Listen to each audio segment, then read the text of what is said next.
தெரிந்த புராணம், தெரியாத கதை. அன்னை சீதை. விஸ்வாமித்திர சொன்னதை கேட்ட ஜனகர் தம் மனதில் தோன்றிய கருத்தை அனைவரிடமும் கூறினார். எனது முதல் மகள் இப்பூமியின் எந்த பெண்ணுக்கும் பிறக்காத அயோத்தி, அவளை ராமனுக்கு திருமணம் செய்து தருகிறேன். என் இரண்டாம் மகளான ஊர்மிளையை லட்சுமணுக்கு திருமணம் செய்து கொடுக்கிறேன். குசத்வஜன் என்று எனக்கு ஒரு சகோதரன் இருக்கின்றான். அவனுக்கு 2 மகள்கள். அவர்களும் சீதை உடனேயே வளர்ந்தவர்கள். அவர்களுள் மாண்டவி என்பவளை பரதனுக்கும், ஸ்திருதாகீர்த்தி என்பவளை சத்ருகனுக்கும் திருமணம் செய்து வைக்கிறேன். தாங்கள் அனைவரும் இந்த என் யோசனைக்கு செவி சாய்க்க வேண்டும். மேலும் சொன்னார், எனது 4 பெண்களையும் தங்கள் புதர்வருக்கு திருமணம் செய்து வைக்க சம்மதிக்க வேண்டும் தசரதரே. அவ்வாறே ஆகுக ஜனகரே. தசரதன் மேலும் கேட்டார், சீதை பூமியிலிருந்து தோன்றியவளா, பெண் தொடர்பற்று பிறந்த அயோத்தியா? சீதை பற்றி விவரமாக சொல்லுங்கள். ஜனகராஜரின் புரோகிதரான சதானந்தரிடம் கேட்டார்.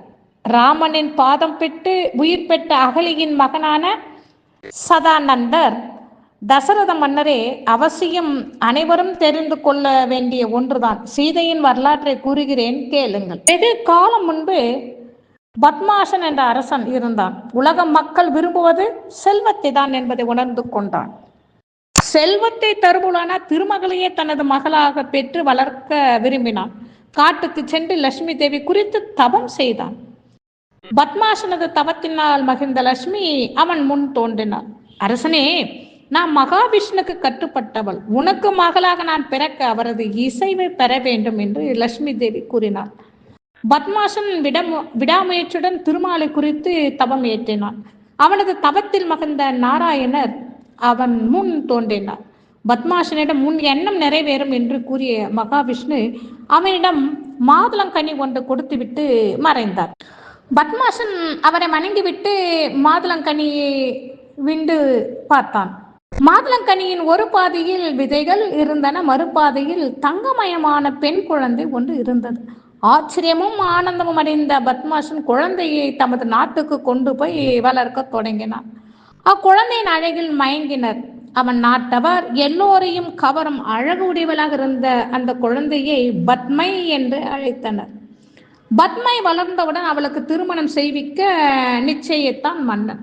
உலகில் இருக்கிற அரசர்கள் அனைவரும் பத்மைக்கு நடக்க இருக்கும் சுயவரத்திற்கு அழைப்பு விடுத்து கடிதம் அனுப்பினான். பத்மாசனின் ஓலையை கண்ட அனைத்து அரசர்களும் தங்களை நன்கு அலங்கரித்து கொண்டு சுயவரத்திற்கு கிளம்பி வந்தனர். சுயவரத்தை பார்ப்பதற்காக தேவர்கள், காந்தவர்கள், முனிவர்கள் போன்றவர்கள் வந்தார்கள். ராவணன் போன்ற அசுரர்களும் இந்த சுயவரத்தில் கலந்து கொள்ள வந்தார்கள். அனைவரும் சுயவர மண்டபத்தில் அமர்ந்தனர். அவர்களை வரவேற்ற பத்மாசன் வெளியே வானத்தில் பரவியிருக்கிற நீல நிறத்தை உடலில் பூசிக்கொள்கிறவரே எவரோ அவரே என் மகளை மணக்கத்தக்கவர். அவருக்கே என் மகளை பத்மையை கல்யாணம் செய்து கொடுப்பேன் என்றார்.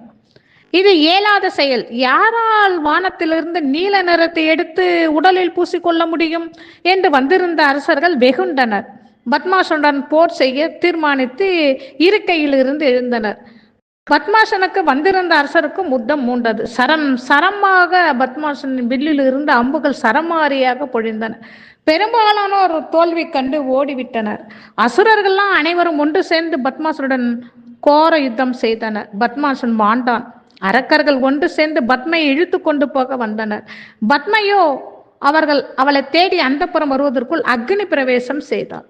அவளை தேடி வந்த அரக்கர்கள் கூட்டம் அரண்மனை முழுதும் அலைந்து அரண்மனை தரமட்டமானது. நகரம் எங்கும் அசுரர் கூட்டம் பத்மையை தேடி தேடி அலைந்து ஊரே தரைமட்டமானது. சுயவரத்திற்கு வந்திருந்த முனிவர்கள் வருத்தத்துடன் தங்கள் இருப்பிடம் திரும்பினர். பத்மாசனுடன் அவன் மனைவியார் உடன்கட்டை ஏறினார். அக்னியில் மறைந்திருந்த பத்மை வெகு நாட்கள் கழித்து வெளிப்பட்டு அக்னி குண்டத்தின் அருகிலேயே அமர்ந்திருந்தார். வான்வெளியில் சென்று கொண்டிருந்த ராவணன் தற்செயலாக அந்த வழியாக பறந்து கொண்டிருந்தான். அரசே, கீழே பாருங்கள். வெகு காலத்திற்கு முன் மயானமாக காணப்படும் இந்த பகுதியில் பத்மாசன அரசனின் மகளான பத்மையின் சுயவரத்திற்கு நீங்கள் சென்றீர்களே, அந்த பெண்ணின் பொருட்டு பெரிய யுத்தம் நடந்து அனைவரும் மாண்டனரே, அவள் அந்த அக்னி குண்டத்தின் அருகில் அமர்ந்திருக்கிறாள், பாருங்கள் என்றான் ராவணனின் அமைச்சர் சாரணன். குனிந்து கீழே பார்த்த ராவணன் பத்மையின் அழகில் மயங்கினான். புஷ்பக விமானத்தை பூமி நோக்கி செலுத்தி அவளை அபகரிக்க இறங்கினான். ராவணனை கண்ட பத்மை மறுபடியும் எரிந்து கொண்டிருந்த அக்னி குண்டலத்தில் இறங்கி மறைந்தாள். ராவணன் திகைப்பணிந்தான். தன்னுடன் வந்திருந்த அரக்கர்களை குடம் குடமாக நீர் எடுத்து வர செய்து அக்னி குண்டத்தில் ஊற்ற செய்தான்.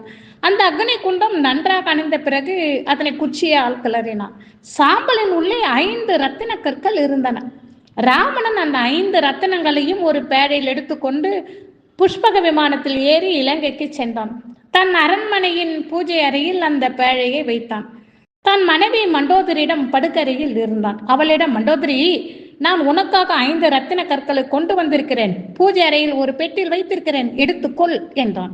மண்டோதரி ஆசையாக உடனே சென்றால் பூஜை அறையில் இருந்து அந்த பேழையை எடுத்து கொண்டு போய் தன் கணவன் முன்னிலையில் திறக்க வேண்டும் என்று விரும்பினாள். பேழையை தூக்க முயன்றால் முடியவில்லை. பல கொண்ட மட்டும் முயன்று முடியாததால் வெக்கப்பட்டு ராவணனிடம் விஷயத்தை சொன்னான். ராவணன் தன் மனைவியை பார்த்து நகைத்து, நான் அந்த பேழையை எடுத்து கொண்டு வருகிறேன் என்று புறப்பட்டான். பூஜை அறையில் இருந்து அந்த பேழையை எடுக்க முயன்றான். அது நகரவில்லை. ஆச்சரியமாக இருந்தது. தான் 20 கையாலும் தூக்கி பார்த்தான், முடியவில்லை. ராவணனுக்கு அச்சம் உண்டானது. அதை எடுத்துக்கொண்டு போகாமல் அங்கேயே திறக்க முயன்றான். திறந்து கொண்டது. உள்ளே கதிரவனின் ஒளி போன்ற பெண் ஒருத்தி வெளிப்பட்டாள். அவள் வேறு யாரும் அல்ல, அவன் இலங்கைக்கு கடத்தி கொண்டு போக நினைத்த பத்மை.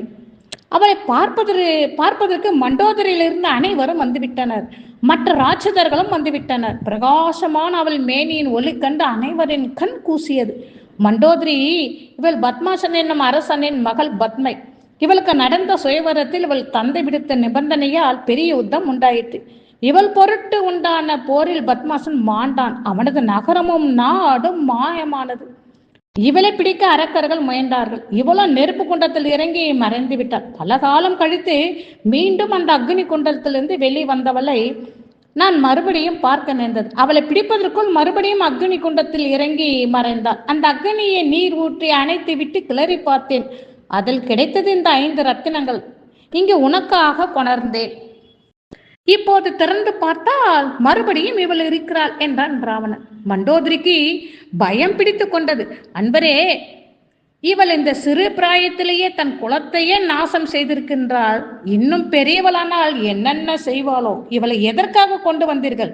உடனடியாக இவளை இதே பேழையில் வைத்து மூடி வைத்து ஏதாவது காட்டுப்பகுதியில் எரிந்துவிட செய்யுங்கள். நீங்கள் சொல்வதை பார்த்தால் இவள் இங்கிருந்து இருந்தால் உங்களுக்கும் ஆபத்து ஏற்படும் என்று தோன்றியது என்று மண்டோதரி சொன்னார். அவள் சொன்னதை ஒப்புக்கொண்ட ராவணன் தன் வீரர்களை விமானத்தில் அவளை ஏற்றி கொண்டு போய் வனாந்தரத்தில் விட்டுவிடுமாறு கட்டளையிட்டான். மண்டோதரியும் அவர்களை பார்த்து, இவள் குலத்தையே நாசம் செய்யக்கூடியவள்.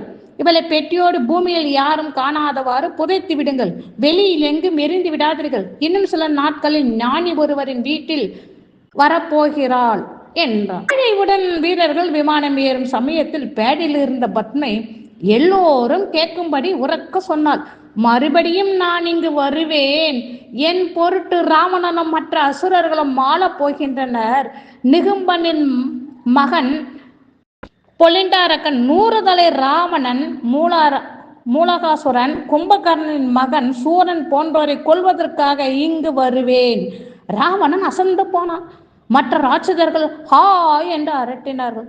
ராவணன் கோபத்துடன் வாளை உருவி பத்மையை வெட்ட புறப்பட்டான். மண்டோதரி அவனை தடுத்தார். அன்பரே, அவள் வாக்கு பொய்க்காது. உமது ஆயுளை இப்போதே முடித்துக் கொள்ளாதீர்கள். யமனை இப்போதே வரவழைக்காதீர்கள். இவளை முதலில் அனுப்பிவிடுங்கள். வீரர்களுடன் விமானம் வானத்தில் விரைந்தது. கடல், கரை, காடு, மலை, நாடு, நிலம் என்று தாண்டி தாண்டி வினேதக நாட்டின் மிதிலை நகரத்தின் அருகில் வயல் விவசாய நிலத்தை தோண்டி அந்த பெட்டியை புதைத்து மூடிவிட்டு மீண்டும் இலங்கை போய் சேர்ந்தனர். அந்த நிலத்தை அந்தனர் விதேகராஜன் ஜனகன் தானம் செய்தான். அந்த நிலத்தை ஒருவரிடம் ஒப்படைத்தது. நல்ல நேரம் பார்த்து உழ செய்தான். சிறந்த நேரத்தில் அந்த உழவர் கலப்பை கொண்டு உழுகையில் அப்பேழை தட்டுப்பட்டது. உடனே அப்பெட்டியை தோண்டி எடுத்து சிரமத்துடன் சுமந்து கொண்டு போய் அந்தனரிடம் இறக்கினார் அந்த உழவர். அந்தனரோ, நீங்கள் குறித்த நேரம் மிக சிறப்பான நேரம் போல இருக்கிறது. பெரிய புதையல் இருக்கிறது. மேலும் தூக்குவதற்கு கனமாக இருந்தது. பெற்றுக்கொள்ளும். அந்தனர் அந்த பேழை திறந்து கூட பார்க்காமல் வண்டியில் ஏற்றி கொண்டு போய் விதேகராஜனது அவையில் கொண்டு போய் வைத்தார். அரசரே, நீங்கள் எனக்கு பூமியை மட்டும்தான் தானம் செய்தீர்கள். அதற்குள் இருப்பது உங்களுக்கே சொந்தம். எனவே பெட்டியை பெற்றுக் கொள்ளுங்கள். முடியாத அந்தனரே, தானம் கொடுத்த போதே எல்லாம் உங்களுடையதாகிவிட்டது. இந்த பேழை உங்களுக்கு தான். மன்னரும் வேதியரும் வாதம் செய்தனர். அமைச்சர்கள்லாம் எழுந்து இருவரையும் அமைதிப்படுத்தினர். முதலில் அந்த பெட்டியை திறந்து உள்ளே இருப்பதை பார்க்கலாம் என்றனர். ஜனக மன்னன் கட்டளையிட பெட்டியை திறந்தனர். உள்ளே சூரிய ஒளியை தோற்க செய்யும் ஒளிருடன் கன்னிகை ஒருத்தி இருந்தார். அரசன் மிகுந்த சந்தோஷம் கொண்டார். வேதியர் விடை பெற்று சென்று விட்டார். ஜனக மன்னன் அந்த பெண்ணை பேழையிலிருந்து இறக்கி அந்த புறத்திற்கு சென்றார். வானிலிருந்து தேவர்கள் மங்கள இசைக்கருவிகள் முழங்க பூக்களை தூவினர். அவளை பெண்ணாக கருதி ஜாதகம் எழுத ஜோசியர்களை வரவழைத்தார்.